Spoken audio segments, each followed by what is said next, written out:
Hello everyone, welcome to our channel Rajindra Law Academy and this is our daily session of current affair analysis जिसमें हम the Hindu newspaper को discuss करते हैं और जितने भी न्यूज़ आर्टिकल हमारे एग्जाम के पर्सपेक्टिव से इम्पॉर्टेंट हैं उनको डिस्कस करते हैं। So moving on to the front page पे जो न्यूज़ हैं वहाँ से स्टार्ट करते हुए फर्स्ट न्यूज़ पे चलते हैं। एंड दिस इज समथिंग जो हमने कल भी पढ़ा था दैट इंडिया के जो एक्सटर्नल नेशनल सिक्योरिटी एडवाइजर हैं एंड कौन है इंडिया के national security adviser, Ajit Doval ji, right. तो वो क्या है अभी चाइना विजिट पे गए हुए हैं। एंड क्यों गए हुए वो चाइना, क्योंकि वहाँ पे he is attending a meeting on the border demarcation के लिए और बॉर्डर डिलिमिटेशन के लिए स्पेशल टॉक्स चल रहे हैं एंड उसका ये 25th राउंड ऑफ टॉक्स चल रहा है एंड उसमें पार्टिसिपेट करने के लिए वो चाइना गए हुए हैं, राइट। तो उसमें अभी मीटिंग हो गई है आज सक्सेसफुली एंड उसमें क्या देखने को मिला है that statement from the Indian embassy said that the discussion has been they have both discussed the ways to further expand the bilateral cooperation, maintain stability, and ensure peace and tranquility in the border areas, thereby making progress on the boundary delimitation. So basically, क्या they are saying कि meeting positive रही and they are moving towards a boundary delimitation. तो basically क्या है, India और China का जो border है that is disputed border है एंड उसको सॉल्व करने के लिए डिफरेंट राउंड ऑफ टॉक्स चल रहे थे जिसके लिए हमारे जो नेशनल सिक्योरिटी एडवाइजर थे चाइना गए थे एंड साथ ही में उन्होंने क्या है चाइना के जो प्रेसिडेंट है उनको इनविटेशन भी दिया है। किस चीज़ के लिए उनको इनविटेशन दिया है? जो नेक्स्ट मंथ होने वाला है ब्रिक्स समिट। सो इस साल का ब्रिक्स का 2026 का summit is going to take place in India, तो India is hosting this is important. Okay, comment section में बताना ब्रिक्स ब्रिक्स बैंक। तो ब्रिक्स बैंक क्या है? Basically NDB new development bank is basically BRICS bank. तो ये NDB के member countries कौन कौन से हैं और ये इसके हेडक्वार्टर्स कहाँ पे हैं, ये कमेंट सेक्शन में आपने मुझे बताना है, right. So let's move on to the next news and this is related to a student protest. तो बेसिकली क्या है, स्टूडेंट प्रोटेस्ट कहाँ हो रहा है? बिहार में हो रहा है। सो ये जो स्टूडेंट प्रोटेस्ट है वायलेंट हो गया and several injured as police block student marching to the Bihar PM's residence.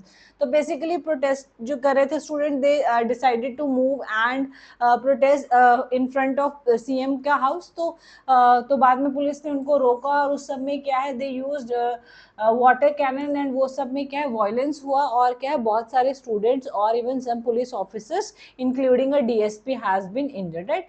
So basically students have made various demands including change of the format of the TRE exam.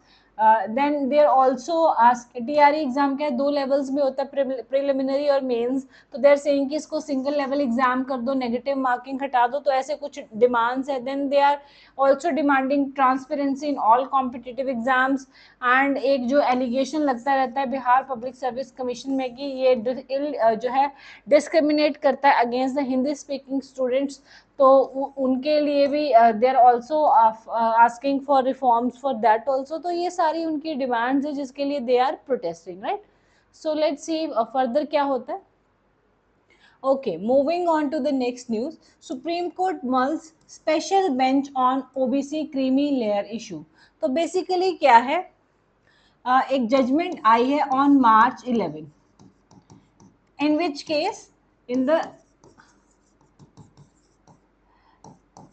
Rohit versus union of India case. इसमें क्या उन्होंने बोला, इसमें supreme court ने said that while deciding OBC का non creamy layer कि OBC category में other backward classes में क्रीमी लेयर में कौन कौन आता है, इस चीज को डिटरमिन करने के लिए क्या है, जो पेरेंट्स की सैलरी है या इनकम है, ये सोल क्राइटेरिया नहीं है डिसाइड करने के लिए कि क्या वो पर्सन ओबीसी कैटेगरी में फॉल कर रहा है या नहीं कर रहा। So it is one of the criteria but not the sole criteria, right. तो इस जजमेंट के बाद में क्या है, तो इसमें क्लैरिटी दी गई and some of the provisions जो डीओपीटी की थी उनमें क्या है क्लैरिटी आई आफ्टर दिस जजमेंट. सो अभी क्या है प्रॉब्लम क्या हो रही है. सो बेसिकली जो डीओपीटी है वो क्या कह रहा है, तो दे आर सेइंग कि जो पिछले साल का सिविल सर्विसेज का 2025 का एग्जाम हो गया राइट, तो वो तो दे आर सेइंग कि मार्च 11 के जजमेंट से पहले हो गया, तो इन स्टूडेंट्स की सिलेक्शन भी हो गई और प्लेसमेंट भी हो गई राइट. तो रादर देन अब अगर इनके ऊपर भी इम्प्लीमेंट करेंगे रेट्रोस्पेक्टिवली जाके तो बहुत सारे इश्यूज आ जाएंगे और अनफेयर हो जाएगा इनके साथ. सो दे आर सेइंग कि so let's implement it from the next upcoming year. तो this is why this thing was in news. तो इसीलिए क्या है supreme court is coming up with a special bench to decide on the OBC creamy layer issue, right? So I hope this is clear.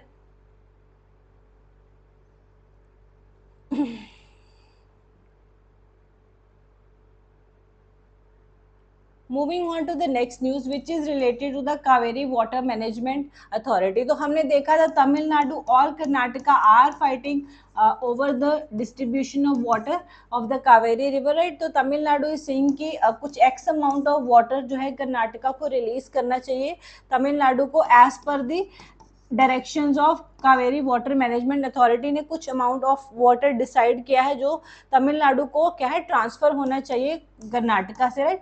So basically Karnataka जितना required है उतना तो नहीं कर रहा था राइट. तो इसी केस में तमिलनाडु जो है सुप्रीम कोर्ट के पास चला गया राइट. एंड सुप्रीम कोर्ट ने भी ये बोला कि एग्जैक्ट अमाउंट का जो भी सोल्यूशन है आपका कहाँ पे जाके होगा कावेरी वाटर मैनेजमेंट अथॉरिटी के पास ही होगा, तो आप उनके पास ही जाइए. तो फाइनली फिर से Tamil Nadu Kaveri water management authority के पास जाता है बोलता है कि आप कर्नाटका को बोलिए कि जितना हमारा रिक्वायर्ड वाटर है हमें रिलीज किया जाए. तो फाइनली वही है अभी फिर से Kaveri water management authority is directing the Karnataka to comply with the Kaveri order. तो बेसिकली क्या डिसाइड किया गया that 9000 cusecs of water daily release करना है फॉर द नेक्स्ट 15 डेज. तो ये जो उनको डायरेक्शंस दिए गए ये उनको फॉलो करने के लिए दिया कहा गया राइट. सो ये आपने याद रखना है. Okay, moving on to the next news. Extend time for filing claims, verifying voters during SIR. Karnataka CM to the election commission. तो बेसिकली कल हमने देखा था दैट अराउंड 1.08 के आसपास 1.8 करोड़ के आसपास के जो डिलीशंस हो रहे थे वोटर लिस्ट में इन द कर्नाटका में भी स्पेशल इंटेंसिव रिवीजन चल रही है वोटर लिस्ट की. और उसमें क्या है 1 करोड़ से ज़्यादा के लोगों के जो है चेंजेस आए हैं right in the voter updation list में. अगर देखा जाए तो दे आर सेइंग कि उसी के लिए कर्नाटका के सीएम ने इलेक्शन कमीशन को बोला है कि थोड़ा सा और टाइम दिया जाए वोटर्स को कि वो जो है अप्लाई कर सकें अंडर द अगर कोई डिस्क्रिपेंसी है या अगर कोई देयर इज सम इश्यूज तो वोटर्स को टाइम दिया जाए कि वो इलेक्शन कमीशन को इन्फॉर्म कर सके रादर देन आप इतना उसको जल्दी मत करिए right. So Karnataka CM has urged the Election Commission to extend the time available for submitting claims and objections and verification of the voters during the special intensive revision. तो basically क्या है वही कि टाइम बढ़ा दिया जाए अगर किसी को कोई ऑब्जेक्शन रेज करना है या कोई वेरिफिकेशन देना. फॉर एग्जांपल किसी का नाम काट दिया और उसको वेरिफिकेशन देना कि नहीं I am the citizen and I am the resident of the Karnataka, तो मुझे मेरा वोटर लिस्ट यहाँ पे एग्जिस्ट करना चाहिए, तो उसको टाइम देना चाहिए ना वेरिफिकेशन के लिए. That is what the CM is urging to the election commission. So they are saying that many people has been placed under the absent, shifted, dead, duplicate and other categories जिसके लिए word use करें SDDO. तो दे are saying इस category में बहुत सारे जो लोगों का मास स्केल पे जो है नाम आए हैं, तो उन सब लोगों को क्या है अप्रोक्सीमेटली 5.5 करोड़ के जो electors have been placed in this category. तो उनको वेरिफिकेशन के लिए और उनको अपना जो है ऑब्जेक्शंस करने के लिए क्या टाइम दिया जाए. तो यही इलेक्शन कमीशन से अर्ज करी जा रही है by the CM of the state.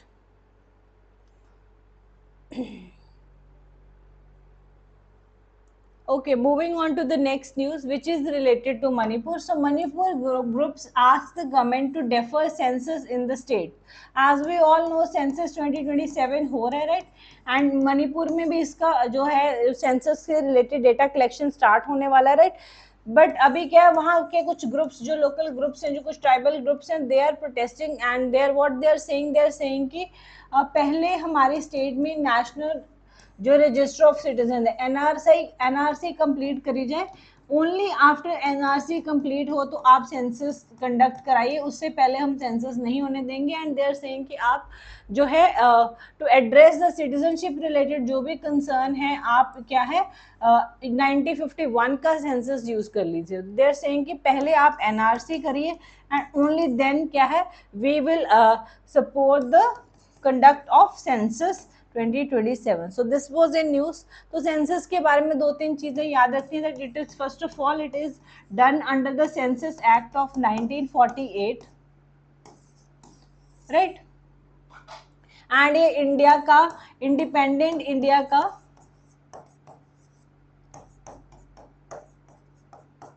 8th census है और अभी तक का 16th सेंसस है। अगर जब से स्टार्ट हुआ तब से देखें तो 16th है, इंडिपेंडेंस के बाद से देखें तो 8th सेंसस है। पहली बार का जो फर्स्ट हुआ था that was in 1872 and the first synchronous अगर बोले सेंसस तो वो 1881 में हुआ था। तो ये सारी इंफॉर्मेशन आपने सेंसस के बारे में याद रखनी है। So I hope this is clear.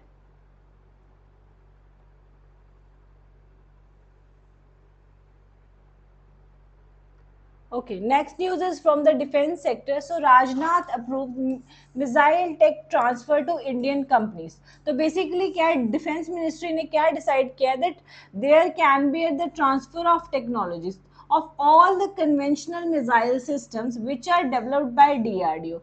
तो जितने भी DRDO ने मिसाइल्स बनाए, राइट, उनको मिसाइल्स को बनाने के लिए जो भी उन्होंने टेक्नोलॉजी यूज करी है, that technology can now be shared with the private sector. तो उसको आप प्राइवेट सेक्टर के साथ भी शेयर कर सकते हो। तो इसके लिए अभी क्या है, परमिशन दे दी गई है डिफेंस सेक्टर के द्वारा। So basically defence ministry has approved the transfer of technology of the missile systems which is developed by DRDO to the Indian defense manufacturer. अब इससे क्या फायदा होगा, इससे क्या, अगर प्राइवेट सेक्टर पार्टिसिपेट करेगा तो इंडिया में मिसाइल्स क्या है और ज्यादा बनेंगे, तो इंडिजीनियस मिसाइल्स बनेंगे। तो इंडिजीनियस मिसाइल्स जो मेड इन इंडिया मिसाइल्स हैं वो बढ़ जाएंगे और हमें क्या है दूसरे देशों पे डिपेंड नहीं करना पड़ेगा। तो आत्मनिर्भर भारत प्रमोट होगा in the defence sector also, right? So I hope this is clear. According to the Defense Ministry, the move is aimed at enhancing the domestic manufacturing capabilities, strengthening the defense industrial base, and increasing the indigenous value addition. And it also aims to reduce dependence on the imports while supporting the growth of the defense manufacturing sector. So basically क्या है, imports को कम करने के लिए और आत्मनिर्भर होने के लिए और प्राइवेट सेक्टर को क्या अलाउ कर दिया गया कि उनको टेक्नोलॉजी ट्रांसफर कर देगा। कौन कर देगा? डीआरडीओ कर देगा। तो जितने भी उन्होंने मिसाइल्स बनाए उनका सारा टेक्नोलॉजी ट्रांसफर किसको होगा? प्राइवेट सेक्टर को। So I hope this is clear.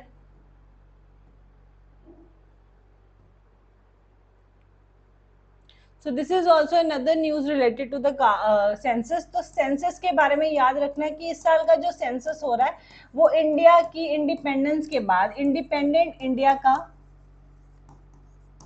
First caste census है। इससे पहले कास्ट सेंसस 1931 में हुआ था। इंडिपेंडेंस के बाद कभी सेंसस कास्ट सेंसस नहीं हुआ।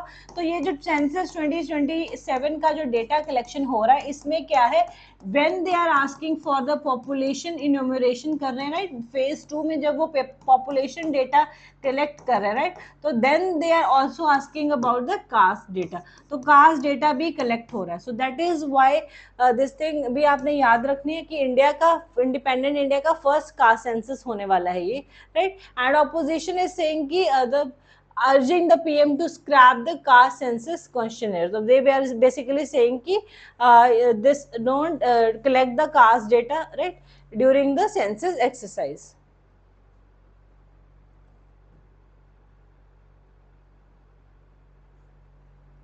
Okay, moving on to the next news which is related to recent UN panel flags violation against SCs, STs and Rohingyas. तो ये बेसिकली क्या है, यूएन की एक कमेटी है on the elimination of racial discrimination, UNCERD जिसको बोलते हैं. So what is UNCERD? United Nations committee on elimination of racial discrimination.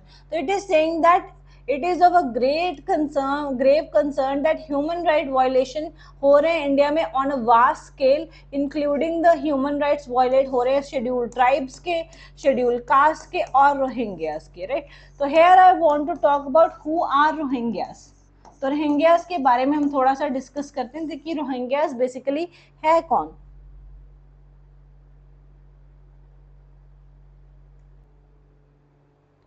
And so who are basically Rohingyas? So Rohingyas is basically a minority Muslims belonging to which country?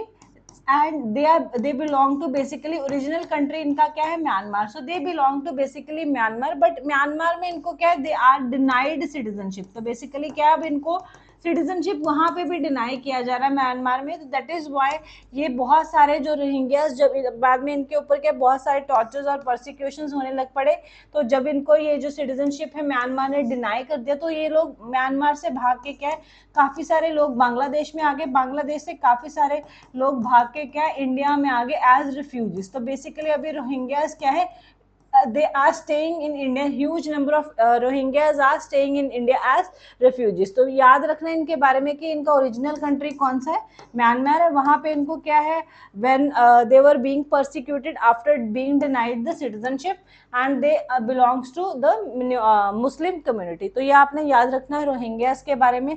अभी India में रह तो रहे, लेकिन यहाँ पे भी इनके साथ बहुत सारे जो है जो ह्यूमन राइट वायलेशंस हो रहे हैं, तो उसके बारे में ये रिपोर्ट थी ऑफ द यूनाइटेड स्टेट की जो committee on elimination of racial discrimination. और yes,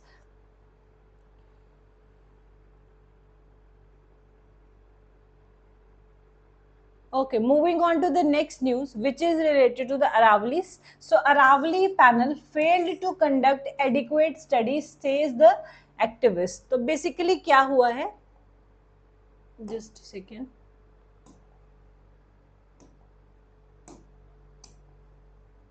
So the Supreme Court constituted high-powered committee tasked with the studying the Aravallis has not conducted adequate scientific assessment, public consultation and field trips across the mountain range as said by the environmentalists. तो basically क्या है, एक panel बनाया गया था supreme court के द्वारा to study about the Aravallis. तो बट जो बेसिकली जो इन्वायरमेंटलिस्ट है वो क्या कह रहे हैं, उनका ये क्लेम है कि ये जो अरावलीज के लिए जो पैनल बनाया गया था सुप्रीम कोर्ट के द्वारा, इन्होंने जो भी सर्वे कंडक्ट किया और जो भी असेसमेंट करी है वो क्या है, ग्राउंड रियलिटी को नहीं बता रही है.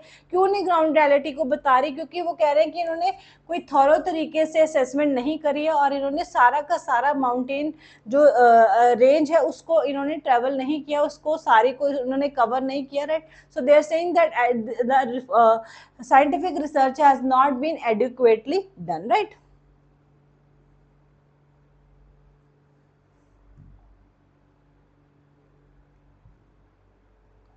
So that is why this thing was in news. Okay, moving on to the next news. Top brands remove health claims amid the FSSAI crackdown. तो बेसिकली क्या है, FSSAI क्या है, food safety and standard authority of India है, right. इसने ये बोला था कि आप मिसलीडिंग फूड क्लेम्स नहीं कर सकते. आप देखते हो बहुत सारे फूड प्रोडक्ट्स के ऊपर क्या लिखा होता है, 100% हर्बल लिखा होता है, और बाद में जब उनका इंग्रेडिएंट लिस्ट देखो तो उसमें बहुत सारे केमिकल्स होते हैं, राइट. 100% ऑर्गेनिक लिख देते हैं, 100% हर्बल लिख देते हैं, राइट. नो प्रेजर्वेटिव्स लिख देते हैं, और बाद में पीछे देखो तो प्रेजर्वेटिव होते हैं. तो दे आर सेइंग दैट ऐसे आप जो मिसलीडिंग फूड क्लेम्स कर रहे हो ये सब नहीं करेंगे, तो उसके ऊपर क्या है, food safety and security authority of India ने एक्शंस लिए, right. So it has issued more than 150 notices to the different food companies over the misleading advertisement, false claim, जैसे नेस्ले इंडिया के ऊपर, पेप्सी के ऊपर, Coca Cola India, Red Bull, Monster, कितने सारे हैं, फेरेरो एंड कैनव्यू, बहुत ये सारे, बॉर्नविटा के ऊपर भी, राइट. सो बहुत सारे, ये आशीर्वाद, MP चक्की आटा, ये सब देर सेइंग कि आप इतना लिख रहे हो 100% लिख रहे हो, ऐसा कुछ है तो है नहीं. So they are saying now the drive is to remove 100% from its 100%. जो आप 100% का क्लेम करते हो वो तभी लिख सकते हो अगर 100% वो चीज एग्जिस्ट करे, तो अदरवाइज क्या है, मिसलीडिंग क्लेम्स में आप नहीं लिख सकते हो. तो this is they are taking strict action against the companies जो मिसलीडिंग क्लेम्स कर रहे हैं, राइट. सो यहाँ पे थोड़ा सा एक दो चीजें आपने food safety and standard authority के बारे में भी याद रखना है. एंड क्या क्या इसके बारे में याद रखने वाली बात है, first of all it is a statutory organization है, right, which is formed under the Food and Safety Standard Act of India. Then it comes under the Ministry of Consumer Affairs, और इसका काम है to lay down the food safety standards in India, right. तो ये इसका काम है, तो ये आपने याद रखना है इसके बारे में. Moving on to the next, editorial page पे मूव करते हैं. So the first editorial says that India's youth crisis is about the absence of jobs, not just examination reforms. तो अभी हमने देखा क्या सीजेपी के द्वारा ह्यूज स्टूडेंट प्रोटेस्ट हुआ, उसके बाद झारखंड में भी स्टूडेंट प्रोटेस्ट हुआ, राइट. एंड अभी बिहार में भी स्टूडेंट प्रोटेस्ट हो रहा है. तो basically number of student protest are taking place in the country right now. And majorly हर एक जो आप स्टूडेंट प्रोटेस्ट में देखोगे एक चीज जो है वो क्वेश्चनेबल रिक्रूटमेंट एग्जामिनेशन सिस्टम्स के ऊपर है. तो रिक्रूटमेंट सिस्टम एग्जामिनेशन का जो सिस्टम है उनके ऊपर देयर आर क्वेश्चन की उसमें क्या लीकेजेस हो रहे हैं, वो टाइमली नहीं हो रहे हैं, राइट. करप्शन के चार्जेस आ रहे हैं ऑन द पैनल्स. तो ये सारी चीजें जो हैं एलिगेशंस लग रहे हैं on the various recruitment examination जो डिफरेंट बॉडीज के द्वारा कंडक्ट कराए जा रहे हैं. But the author is saying that just हम रिक्रूटमेंट प्रोसेस के प्रोसेस में अगर आप ट्रांसपेरेंसी कर दो, इसको स्ट्रिंजेंट कर दो, और कोई भी एग्जाम अगर लीक नहीं होता, फिर भी क्या है, इंडिया की यूथ की प्रॉब्लम सॉल्व नहीं होती. क्यों? क्योंकि इंडिया की यूथ की फॉरमोस्ट प्रॉब्लम ये नहीं है कि एग्जामिनेशन पेपर लीक हो रहे हैं, फॉरमोस्ट प्रॉब्लम ये है कि इंडिया में जॉब्स ही कम हैं. तो बेसिकली क्या है, unemployment is first of all the basic problem of the youth. And कल भी हमने पीरियोडिक लेबर फोर्स का डेटा पढ़ा था, उसमें भी हमने पढ़ा था कि टर्शरी जिनके पास एजुकेशन है, तो बेसिकली जो ग्रेजुएट्स हैं या उससे हायर एजुकेशन है, तो उसमें 29% of people with a degree are unemployed in India. तो बेसिकली क्या है, बड़ी प्रॉब्लम अनएम्प्लॉयमेंट है. Yes, there is a huge problem with respect to the recruitment system also, कि आप कैसे रिक्रूट कर रहे हो, वो एग्जामिनेशन लीक हो रहे हैं और चीटिंग माफिया एग्जिस्ट कर रहे हैं. वो सारी प्रॉब्लम्स तो हैं ही हैं, लेकिन उससे भी बड़ी ये प्रॉब्लम है कि enough jobs are also not being created in country. तो उसके बारे में ही एडिटोरियल में ये मेंशन किया गया. सो it is giving various data कि कैसे कैसे इंडिया में जो है अनएम्प्लॉयमेंट है, राइट. सो बेसिकली क्या है, the editorial is also talking about the solution. तो सोल्यूशन क्या है, the right now the solutions are the public investment in the industrial capacity. तो इंडस्ट्रीज में गवर्नमेंट को जो है इन्वेस्ट करना चाहिए. अगर इंडस्ट्री ग्रो करेगा तो अप्रोक्सीमेटली क्या है, देन सिमिलरली क्या है, जॉब्स विल ग्रो. तो अनएम्प्लॉयमेंट को अगर ग्रो करना है तो आपको इंडस्ट्री को लगानी पड़ेगी, right. Industries create a lot of jobs. Manufacturing sector पे, मैन्युफैक्चरिंग पे हमें पुश देना पड़ेगा. एक तो मैन्युफैक्चरिंग से क्या होगा, जॉब्स क्रिएट होगी. दूसरी बात क्या, हम सेल्फ रिलायंट भी बनेंगे, आत्मनिर्भर भी भारत अगर बनाने का सपना है तो क्या आपको मैन्युफैक्चरिंग इंडिया में ही करना पड़ेगा. तो पब्लिक इन्वेस्टमेंट इंडस्ट्रियल सेक्टर में इंक्रीज करनी पड़ेगी, नॉर्म्स ईज करने पड़ेंगे, so that even the private sector comes and participate in the industrial sectors, right. So and it has to support for the industries disciplined by export performance rather than domestic protection. तो basically क्या है, industries को push करना चाहिए for the greater performance in the exports also, right. So that industry क्या है, ज्यादा से ज्यादा एक्सपोर्ट्स भी करे.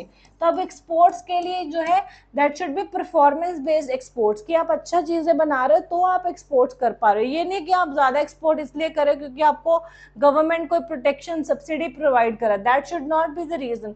इंडस्ट्री ज्यादा एक्सपोर्ट करे क्योंकि उसमें दम है, उसकी क्वालिटी अच्छी है, देन ओनली जो है इसका एक सही आउटकम निकल के आएगा, right. So, and tempering a regulatory and enforcement zeal that seems to selectively target enterprising, affecting the job catering and medium size companies in particular. और ये सब जो हम इन्फोर्समेंट की बात है, तो enforcement should be stringent and transparent, right. तो ये सारे स्टेप्स लेने पड़ेंगे to ensure that there are optimum jobs in the country.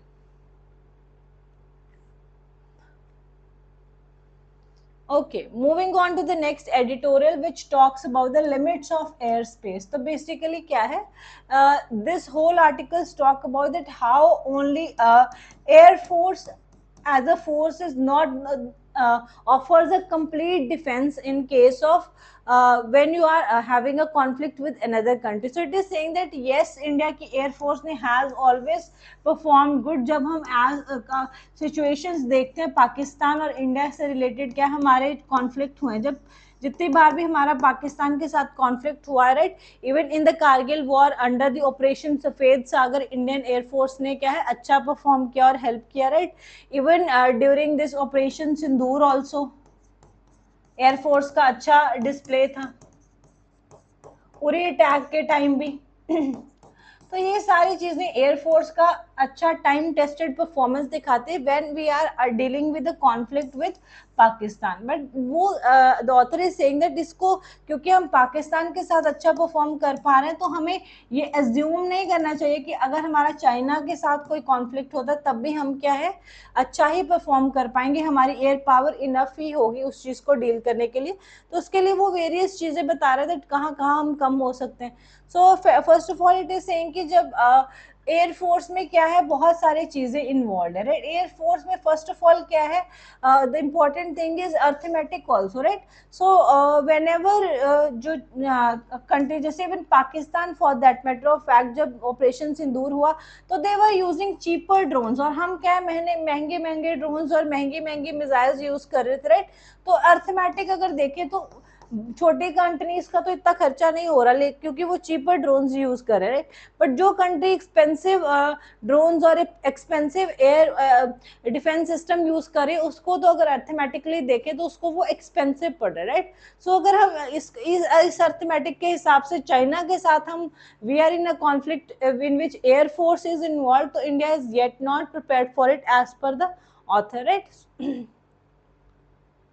So it is also saying that there is a what is the required is a joint force generation चाहिए, जो अभी तक हमने which we have never been built for the China front. तो China front के लिए हमारे कोई joint force नहीं है, राइट. तो which is the need. So and second is the peace time jointness भी नहीं है, which requires new hardware, only training and shared planning. तो बेसिकली क्या है हमारी कोई हम पीस टाइम में भी कोई ज्वाइंटनेस नहीं दिखाते, राइट. कोई ज्वाइंट फोर्स जनरेशन नहीं है, और जब कोई कॉन्फ्लिक्ट हो जाता तब एकदम से हम क्या वी वांट कि वो इंटीग्रेट होके काम करे. तो देन देयर आर लैब्स जो दिखते भी हैं, और this were even exposed in the 1999 के कारगिल का जो है वॉर में भी हमें ये गैप्स दिखे, लद्दाख क्राइसिस जो 2020 में हुआ उसमें ये सब हमें क्या है सारे हमें दिखे, right. So it is saying that India की जो एयर फोर्स की पोजीशन है is defensible wherever it is been tested. तो जहाँ भी जहाँ ये टेस्टेड है वहाँ पे तो ये डिफेंसिबल है. टेस्टेड कहाँ पे, पाकिस्तान के साथ. What it does not tell is how quickly the force could mobilize or how effectively it could conduct joint operations against China. लेकिन चाइना के केस में ये कैसे कर पाएगा वो अभी हमें नहीं पता, राइट. और ये जो ज्वाइंटनेस गैप जो हम अनएड्रेस छोड़ रहे हैं, राइट, हमारे पास कोई भी इंटीग्रेटेड बैटल ग्रुप नहीं है, तो दैट इज समथिंग जो हमें प्लान करना चाहिए, and that is what something is the need of the hour which basically is author trying to say. So I hope this is clear.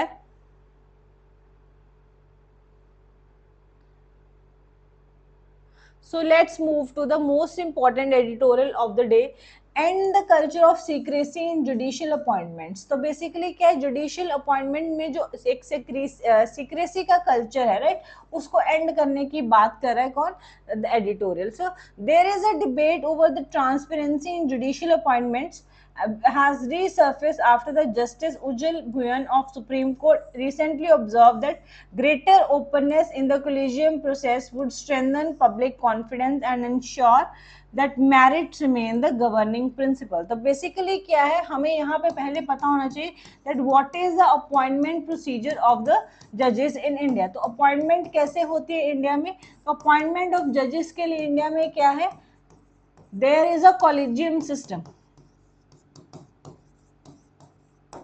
So collegium system के which has come over as a result of the 3 judges case. तो 3 judges case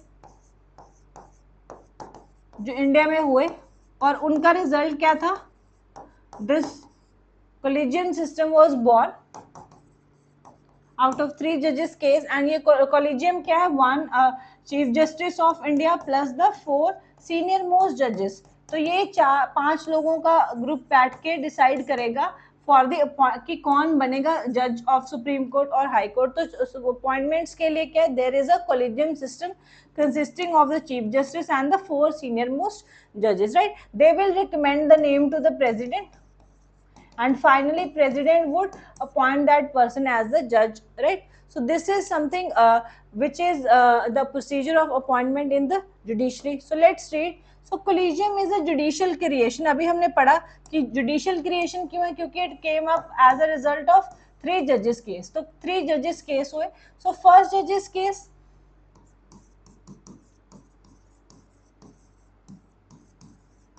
जो कि 1981 में हुआ. तो basically क्या है, what is this 3 जजेस केस क्यों हुआ, क्योंकि कॉन्स्टिट्यूशन में लिखा है दैट जजेस would be appointed by president of India. तो कौन उनको अपॉइंट करेगा, प्रेसिडेंट ऑफ इंडिया करेगा on advice of, on recommendation और रिकमेंडेशन ऑफ चीफ जस्टिस. तो चीफ जस्टिस की रिकमेंडेशन में प्रेसिडेंट डिसाइड करेगा, अपॉइंट करेगा किसको, जजेस को, राइट. तो अब फर्स्ट जजेस केस में ये पूछा गया कि क्या ये जो एडवाइस है, जो चीफ जस्टिस देखा प्रेसिडेंट को कि इसको आदमी को क्या है, हमें क्या है जज लगाना है, तो क्या ये एडवाइस बाइंडिंग इन नेचर है या नॉन बाइंडिंग इन नेचर है, राइट. तो फर्स्ट केस में, फर्स्ट जजेस केस में बोला गया that this advice is only advisory in nature. ये सिर्फ एक रिकमेंडेशन है, प्रेसिडेंट चाहे उसको फॉलो कर सकता है, चाहे तो स्किप भी कर सकता है, राइट. तो फर्स्ट जजेस केस ने ये बोला. लेकिन मूविंग ऑन टू, बाद में फिर से क्या हुआ, इसके ऊपर फिर से चैलेंज हुआ and came up with the second जजेस केस. तो सेकंड जजेस केस ने क्या बोला, that this advice is not recommendatory, it is binding. और साथ में क्या बोला, और ये जो एडवाइस कौन करेगा, चीफ जस्टिस करेगा और साथ में उसके 2 सीनियर मोस्ट जजेस होंगे, right. Then came the third जजेस केस.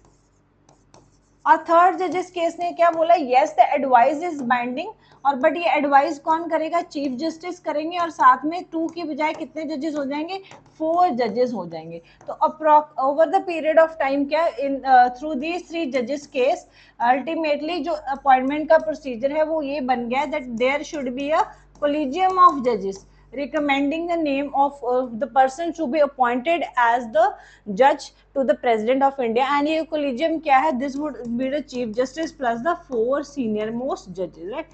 तो ये आपने याद रखना है. So I hope this is clear.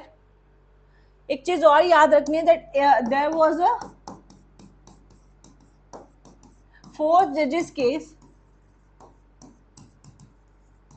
जिसमें क्या है, नेशनल जुडिशियल अपॉइंटमेंट कमीशन, जो गवर्नमेंट ने एक कॉन्स्टिट्यूशनल बॉडी बनाई थी जो डिसाइड करेगी कि कैसे जजेस की अपॉइंटमेंट होगी, इसको क्या कह दिया था, अनकॉन्स्टिट्यूशनल कह दिया था ड्यूरिंग द 4th जजेस केस. तो ये भी आपने याद रखना है कि कौन से केस में एनजैक को अनकॉन्स्टिट्यूशनल बोला था, दैट वाज द 4th जज केस, राइट. तो ये आपने याद रखना है.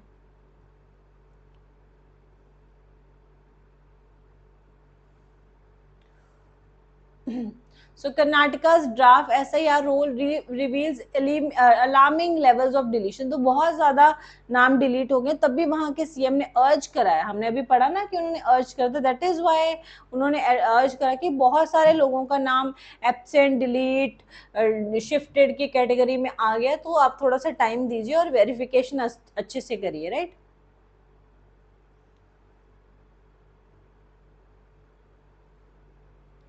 So this is an editorial which is saying that youth vote and its electoral impact. तो basically क्या है, बहुत सारे new voters add हो रहे हैं, right? So जैसे आप देखो in the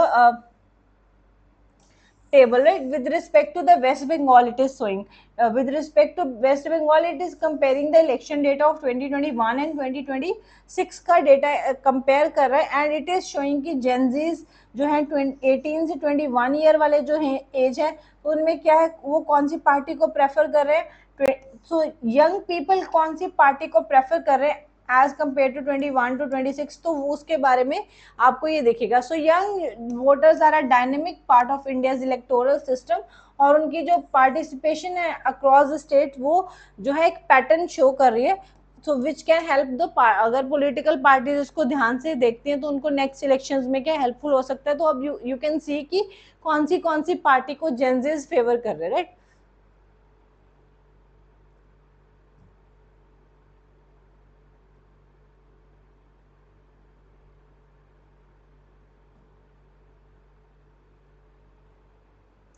So this was all from today's newspaper. So I hope you enjoyed the session. If you have any doubt, feel free to ask us in the comment section. And एक और चीज comment section में आपने बतानी है, that which day is celebrated on 7th of August. 7th of August को हम कौन सा डे सेलिब्रेट करते हैं, इसका आंसर आप मुझे कमेंट सेक्शन में बताइए। So let's meet tomorrow for the another session. Thank you so much, students. Have a great day.